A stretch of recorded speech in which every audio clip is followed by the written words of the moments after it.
Class fifth. जैसा बच्चों आप जानते हैं कि मैंने आपको अपनी पिछली वीडियो में हिंदी साहित्य का पाठ 11 मेहनत का फल समझाया था और उसी से संबंधित आपको गृह कार्य भी दिया था।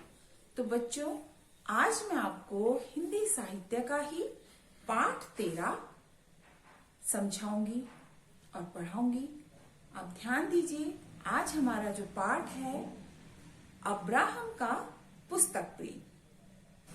ठीक है, ये जो कहानी है ये अमेरिका के राष्ट्रपति अब्राहम लिंकन के बारे में है।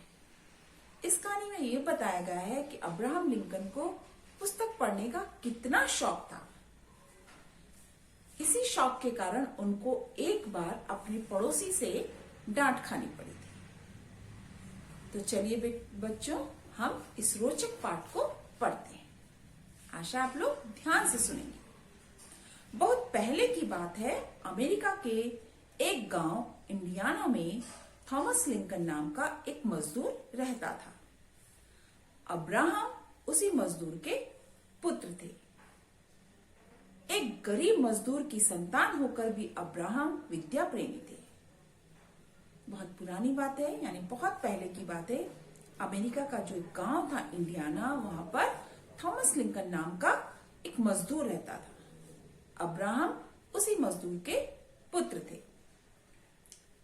एक गरीब मजदूर की संतान होने के बावजूद भी अब्राहम जो थे विद्या प्रेमी थे, यानी उनको विद्या से बहुत प्यार था। यानी पुस्तक पढ़ने का उनको बहुत शौक था। खोज खोज कर अच्छी अच्छी पुस्तकें पढ़ते थे। कभी बीमार पड़ जाते तो अपनी बहन से पुस्तकें पढ़वा कर सुनते थे। उनको पुस्तक बहुत अच्छी लगती थी, उनको मतलब पढ़ने का बहुत शौक था। यदि वो बीमार पड़ जाते थे तो क्या करते थे, वे अपनी बहन से कहते थे कि तुम मतलब पुस्तक पढ़ो और मैं उसको सुनूंगा। वे उपहार में रुपये पैसे के बजाय पुस्तकें लेना ही पसंद करते थे। मतलब उनको क्या पसंद था, वो अगर यदि उनको वो चाहते थे कि कोई उनको उपहार दे रहा है तो उन्हें पैसा नहीं चाहिए, कोई खिलौना नहीं चाहिए। उनको क्या चाहिए था उपहार के बदले, सिर्फ उनको पुस्तकें ही चाहिए होती थी। यानी उनको इतना शौक था पुस्तक पढ़ने का। वे खाने के खर्च में से पैसे बचाकर किताबें ले आते थे।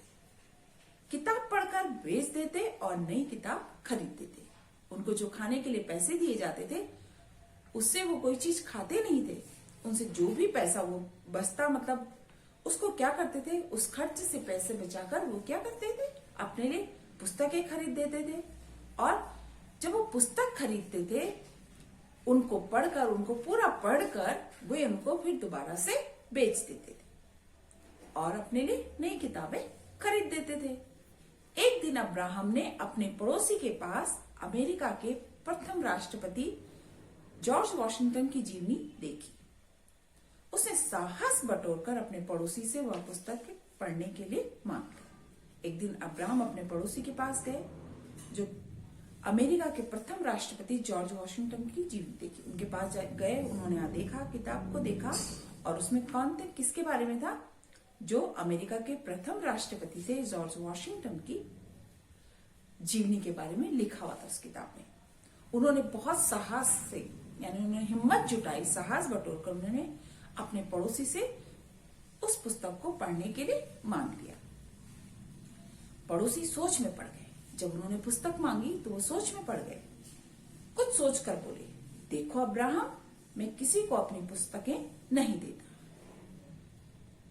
उन्होंने साफ साफ कहा अब्राहम को कि मैं अपनी पुस्तकें किसी को भी नहीं देता, लेकिन तुम्हारे पुस्तक प्रेम के कारण यह दे रहा हूं। मैं अपनी पुस्तकें किसी को भी नहीं देता, लेकिन जो तुम्हारा पुस्तकों के प्रति प्रेम है,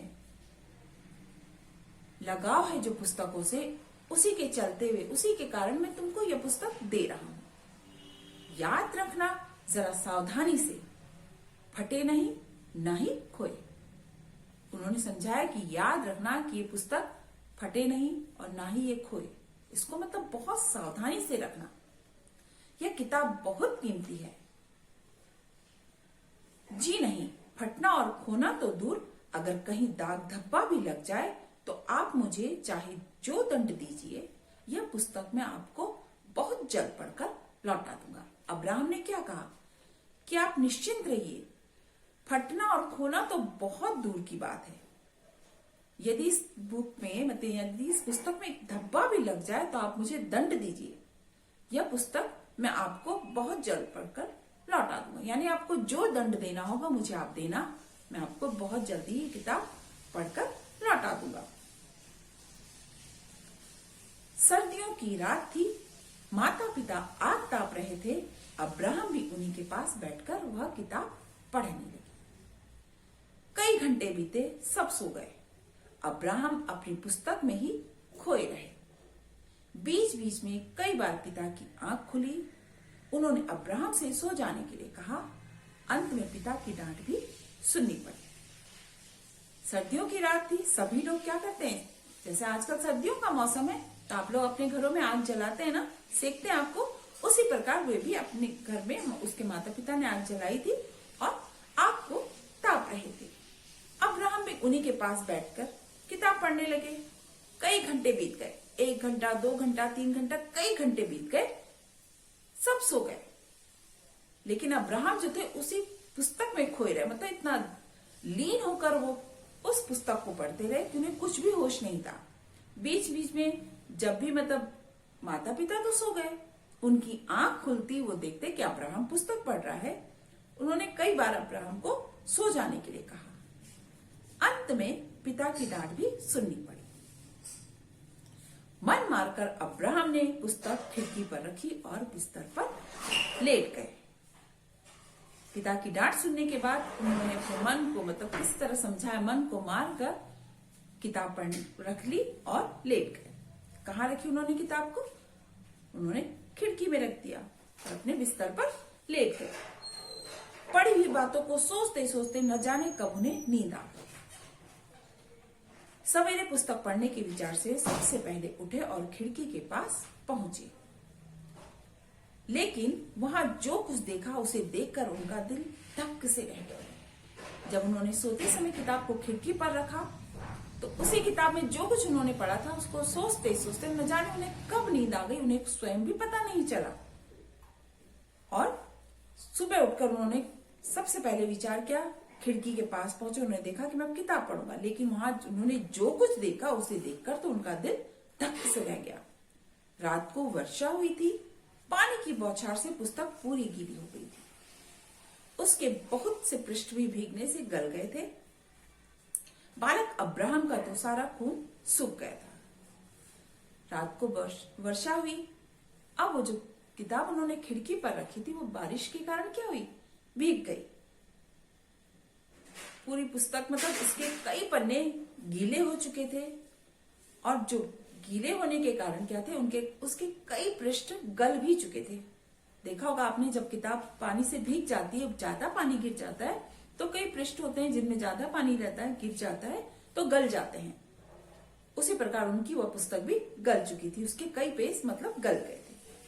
बालक अब्राहम का तो सारा खून सूख गया। उनके कानों में पड़ोसी के शब्द गूंजे।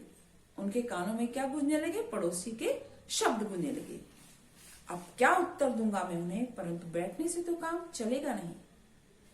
अब्राहम उसी समय पुस्तक लेकर पड़ोसी के पास पहुंचे। उनकी आंखों में आंसू थे, शर्म से सिर झुका हुआ था। पड़ोसी महोदय पुस्तक देखते ही गुस्से से बरस पड़े। अब जब उन्होंने देखा कि पुस्तक तो गीली हो चुकी है, उसके कई पृष्ठ तो गल चुके हैं, वो बहुत घबराए, डर भी लगा उन्होंने।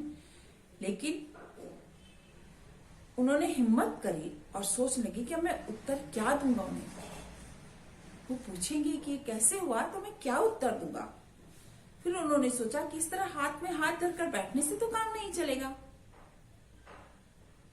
उन्होंने पुस्तक उठाई और उसी समय वो पड़ोसी के पास पहुंच चुकी। उनकी आंखों में आंसू थे और शर्म से सर झुका हुआ था, क्योंकि उनको पड़ोसी की सारी बातें याद थी ना। पड़ोसी ने कहा था ना कि किताब फटनी भी नहीं चाहिए, मेरी किताब को कोई भी नुकसान नहीं होना चाहिए। तो उनको शर्म आ रही थी, जिसके कारण उनका सिर झुका हुआ था। पड़ोसी महोदय ने जब पुस्तक को देखा तो गुस्से से बरस पड़े। उन्हें बहुत गुस्सा आया। तो उन्होंने कहा कि आखिर तुमने लापरवाही से इतनी सुंदर और मूल्यवान पुस्तक नष्ट कर ही डाली, इसीलिए तो मैं अपनी पुस्तकें किसी को नहीं देता। पड़ोसी को गुस्सा आना तो स्वाभाविक था। यदि आपकी कोई प्रिय वस्तु कोई दूसरा व्यक्ति खराब कर दे तो गुस्सा आना तो स्वाभाविक होता है। आपको लगता है ना, ऊपर से जब आपने कहा हो कि मेरी ये बहुत मूल्यवान चीज है, आप इसे खराब नहीं करेंगे, और दूसरा आपको खराब करके उस चीज को लौटाए, तो सच में आपको गुस्सा आना तो स्वाभाविक है। उसी प्रकार पड़ोसी को भी बहुत गुस्सा है, लेकिन अब्राहम को शर्म तो थी। ठीक है बच्चों, आज मैं आपको यहीं पर तक समझा रही हूं। इसके आगे का पार्ट मैं दूसरी कक्षा में समझाऊंगी, यानी अगली वीडियो में आपको बताऊंगी। आप इतना अच्छे से पढ़िएगा और ध्यान से पढ़िएगा। आप पूरा जहां तक मैंने पढ़ा है आप उसको अच्छे से पढ़िए।